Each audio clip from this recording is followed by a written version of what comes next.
En agosto del año 2011, 11 meses después de los acontecimientos del 30 de septiembre, un grupo de personas, 3 en concreto, presentaron una denuncia ante la Fiscalía para que se investigue y se sancione el ataque ocurrido ese día contra el hospital militar. Los tres acusadores fueron después acusados por la justicia ecuatoriana y condenados a penas de cárcel que hoy están en recursos de apelación, de ampliación y eventualmente de nulidad. Uno de ellos es un médico, el doctor Carlos Figueroa, quien está hoy aquí en la República. ¿Cómo está, doctor? Buenos días. Muy buenos días. Muchas gracias por la invitación. Vamos a los hechos. ¿Por qué, cronológicamente, por qué usted con Fernando Villavicencio y con el asambleísta Jiménez presentaron esta denuncia? ¿Por qué usted? Porque en mi caso muy particular tenía un interés gremial, un interés de mi sector, el sector de la salud, porque el sitio atacado, consta dentro de mi versión, es el hospital de la Policía Nacional. ¿Usted trabajaba? No, yo no trabajaba, pero varios de mis colegas habían solicitado incluso de una posición de nuestro gremio. O sea, usted es una especie de médico indignado por un ataque a un hospital. Pero desde luego. Ocurrió un ataque al hospital de la policía. Pero era público y notorio. Además se transmitió en directo el ataque del ejército y la ocupación del ejército de ese hospital. Pero ¿por qué yo presenté eso?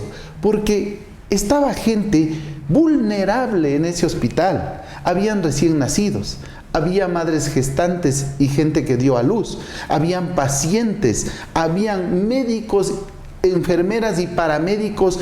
Era una cantidad grande de gente que estuvo dentro de ese proceso y que los tratados internacionales prohíben pues el ataque a unidades hospitalarias. Tanto y la acusación de ustedes es que ese día se cometió un crimen de lesa humanidad, ¿verdad? Pero desde luego, ¿por qué? Porque atacaron un hospital y los tratados internacionales, tanto el Convenio de Ginebra como el Tratado de Roma, prohíben el ataque a hospitales, a unidades de salud.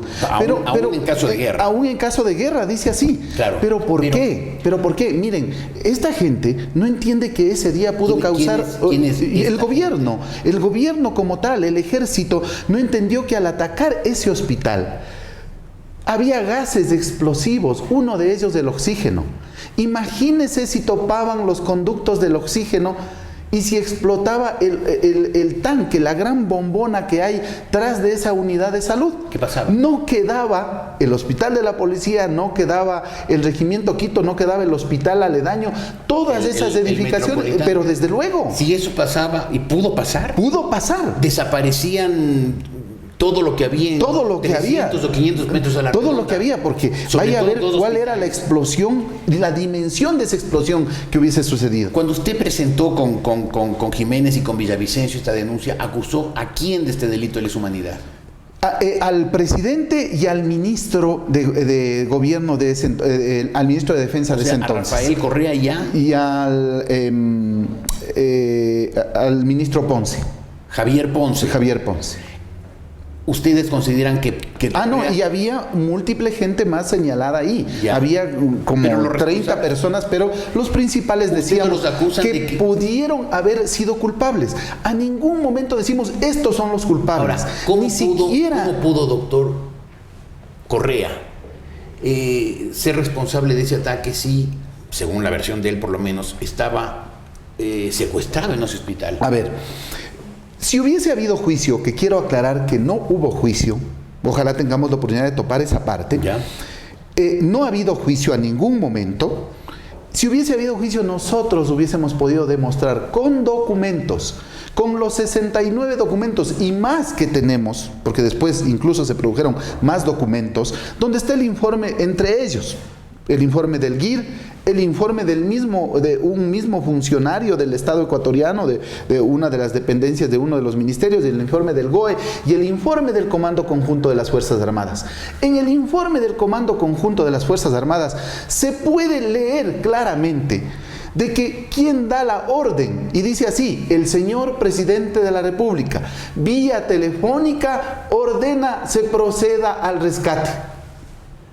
Ordena y para tal efecto. Quien tiene teléfono y esté en contacto con el Comando Conjunto mal puede estar secuestrado. Pero es que es la primera vez que yo vería un secuestrado que puede hablar por teléfono, que puede dar declaraciones vía radio, que es visitado y salen y entran ministros, viceministros, en el hospital. En el hospital y en su habitación. Entran y salen, por favor. No solamente ellos, asambleístas, entonces, un cúmulo de gente. Entonces la versión del secuestro es una versión hecha por la publicidad oficial. Pero desde luego, y ellos lo saben, porque dentro de los documentos nosotros ponemos incluso parte de esa gente que le visitó dentro de esa unidad de salud. Pero una cosa, sí, desde luego, es un mundo de nombres, ahí está. Eso lo informa el Comando Conjunto de las Fuerzas Armadas. En el informe, hizo un informe, desde luego, desde su perspectiva, pero detallando de esto. Reconoce que el presidente llamó por vía telefónica y en las documentaciones, incluso del GIR, del GOE, también se visualiza quiénes entraban, quiénes salían. Nosotros también lo ponemos. Y también porque... ¿Y el señor Ponce entró? No recuerdo en este caso, pero creo que sí estaba. No recuerdo firmemente, no he vuelto a leer el documento, pero lo voy a hacer. Pero adicionalmente una cosa. Si el señor Correa no estaba secuestrado, si podía firmar decretos, dar órdenes, recibir visitas, entrar y salir, ¿para qué ordena su rescate? Bueno, había detrás de eso? En nuestra denuncia lo que decimos nosotros es que no hubo que se fingió un rescate, que no hubo en realidad un secuestro, que todo y que fue una enorme pantomima, pero desde luego nosotros una farsa gigantesca. Así es, para nosotros fue una farsa, fue una utilización de los medios para quitarse, de los medios, digamos, de los públicos. Pero desde luego que los medios privados fueron prohibidos de transmitir. Toda transmisión, y todo lo que recibió el país fue lo que el gobierno quiso que se supiera o que creyera. Claro, ahí tuvieron un pequeño desliz y un pequeño error, porque el momento en que la gente ocupa la televisión pública, en ese momento dicen, no, abramos nomás la señal, pero no se dieron cuenta que iban a transmitir en directo el asalto al hospital.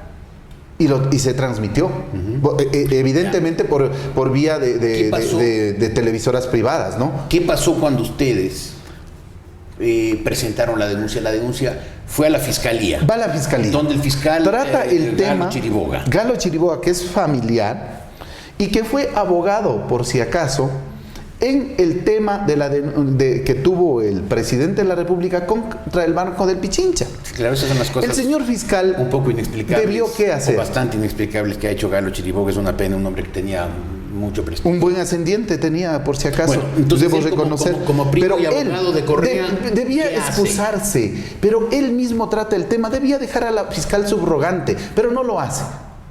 No, adicionalmente, él tenía el problema de que Clever Jiménez y Fernando Villavicencio presentaron una demanda por el caso de Palo Azul, donde ellos decían que era un campo unificado y que no era un campo unificado, sino eran cosas diferentes. Pero eso también trató trató el mismo tema la jueza Lucy Blasio.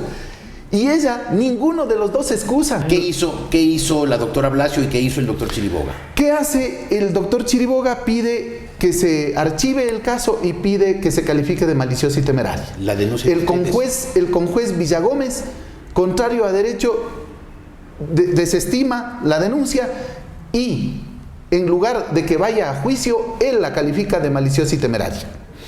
Va a donde la señora Lucy Blasio, que sabemos perfectamente que es una juez cuestionada y que también trató el tema Palo Azul, claro. Y que ya por lo tanto había animadversión o había una posición en contra de Villavicencio y Clever Jiménez.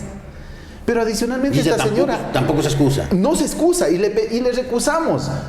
Y créame que es algo triste, pero ni siquiera no se dio ningún trámite a la recusación. Y entonces el juicio de la doctora Blasio. Esta señora que debía pedir que se le levante la inmunidad a Clever Jiménez, ante sí y para sí decide que ella es la que debe decidir y ni siquiera consulta a la asamblea, porque eso es lo que dice la Constitución que debe hacerse y se debe respetar, porque Clever Jiménez no cometió ningún delito de matar a alguien, asesinar a alguien, robar, etcétera, ningún delito flagrante. Entonces, siendo asambleísta, a pesar de ser asambleísta y de supuestamente tener inmunidad parlamentaria, la jueza Blasio lo enjuicia a Clever Jiménez sin pedir la autorización y lo condena.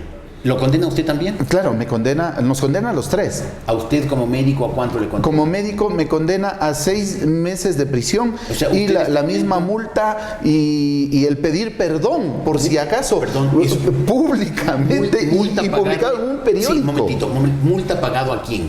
Al presidente de la República. ¿Cuánto le debería pagar? Desde el día que presentamos las denuncias hasta la actualidad, un sueldo de él que llega a $7,000. Pero bueno, y pedirle perdón. Y pedirle perdón. Usted tendría que escribir una carta pidiéndole perdón y publicarla además. En 2 periódicos, no me acuerdo bien, creo que en Costa Sierra, algo así. Pero si usted dice que tiene a su favor incluso el informe del Comando Conjunto de las Fuerzas Armadas, del GIR, del GOE, bueno, aún así tendría que pedir perdón. Ninguna de esas cosas fue tomada en cuenta. ¿Por qué? Porque no hubo juicio. Nunca hubo juicio donde nosotros podamos demostrar. O sea, ustedes nunca pudieron presentar sus pruebas. Nunca pudimos presentar. ¿Por qué? ¿Tienen las pruebas? Pero desde luego. ¿Tiene el documento? Desde luego, y le voy a mandar a usted. ¿Y ese documento? Le voy a mandar esa copia. ¿Es auténtico? Es auténtico porque llegó a la asamblea. ¿No lo ha desmentido el Comando Conjunto? Jamás lo ha desmentido. Es más, el conjuez Villagómez, cuando dice que nuestra demanda es maliciosa y temeraria, recién ahí recomienda levantar la reserva sobre esos documentos.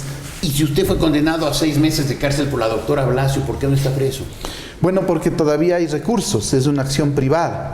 Hay recursos, hemos pedido la ampliación, pediremos la nulidad de este caso, que evidentemente este proceso es nulo.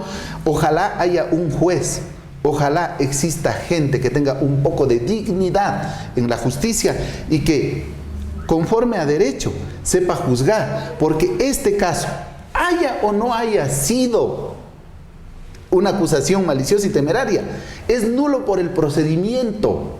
Claro. Pero si eso no ocurriera, si el juez, ¿cómo están los jueces? Hoy sabemos, pues, un poco...